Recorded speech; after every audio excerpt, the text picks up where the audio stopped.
전주 덕진공원에 있는 법조 삼성 동상입니다. 초대 대법원장 김병로, 법관 김홍섭, 검사 최대교입니다. 법조계 중진 300여 명이 가장 존경하는 선배라고 꼽은 세 분입니다. 이 중에 최대교 검사장은 이승만 대통령 양딸로 불렸던 이명신 장관의 직권남용을 수사합니다.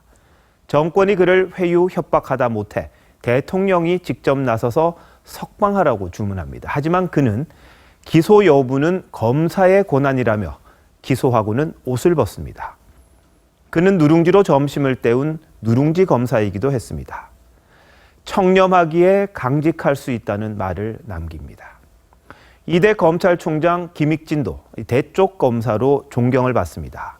그는 자유당 정권의 묵인 아래 이 고문과 조작을 일삼던 정치 공작대를 수사합니다. 역시 사건에서 손대라고 대통령이 지시하지만 거부합니다. 기소하지 말라는 대통령 친서도 무시합니다. 결국 그는 검찰총장에서 서울고검장으로 강등되는 초유의 인사를 당합니다. 두 검사를 생각하며 지금 검찰을 돌아봅니다. 검찰은 우병우 의혹 특별수사팀을 만든 지 75일 만에야 우 전 수석을 소환했습니다. 자택 압수수색은 그 사흘 뒤였습니다. 특검에게 수사권을 넘기는 수모를 겪을 수밖에 없었습니다. 그런데 특검도 우 전 수석을 기소하지 않고 사건을 다시 검찰로 넘겼습니다. 검찰이 수모를 만회할지가 궁금한데 이 우병우 사단이 여전히 검찰에 건재하다는 말이 나옵니다. 이런 마당에 지난해 우 수석이 검찰 수뇌부에게 여러 차례 전화를 건 사실이 드러났습니다.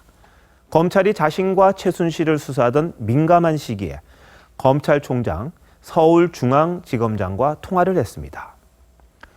우 전 수석은 10월 말까지 자리를 지켰습니다. 당시 법무장관은 우병우 수사 사항을 청와대에 보고합니다. 자기에 대한 수사를 우 수석 자기가 보고받은 겁니다. 최순실 수사도 마찬가지입니다. 민정수석의 전화를 받은 검찰 수뇌부는 대통령 뜻으로 여겼을 겁니다. 자유당 때 두 검사와 비슷한 상황이라고 볼 수 있습니다. 매화는 추위에 떨어도 향기를 팔지 않는다고 했습니다.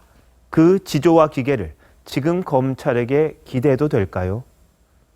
국민은 이 한 장의 사진, 우병우 조사실 풍경을 똑똑히 기억하고 있습니다.